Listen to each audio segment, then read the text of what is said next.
в коллекции представлен один из сегментов нашей культуры. Это орнамент, который называется ойма, в переводе означает вырезка или резьба. Коллекция получилась достаточно интересной, она сложная.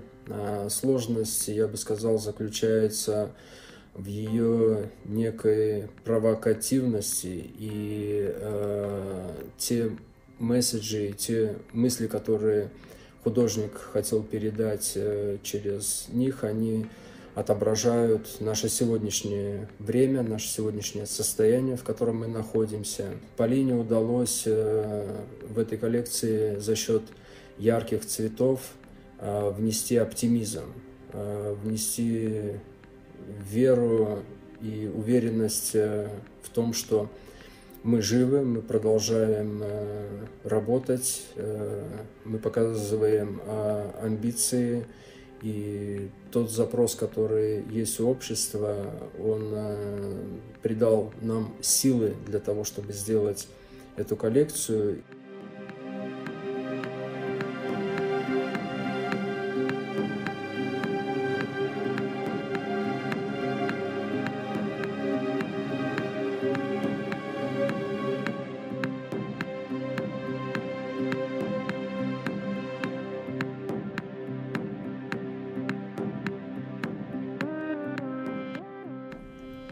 Материалы в коллекции использовались современные, это пластик, это полиэтилен, акрил и, соответственно, ткани.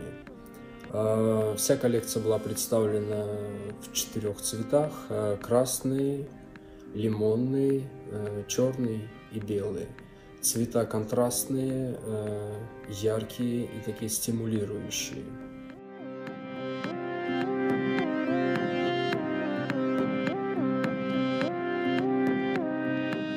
Одна из таких ярких эмоций была на обувь, на налыны. Это обувь с высокой подошвой деревянная.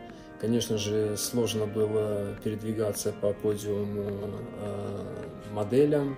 Это они проводили впервые. Интересный элемент, яркий элемент, который показал еще одну грань, еще одну часть нашей культуры.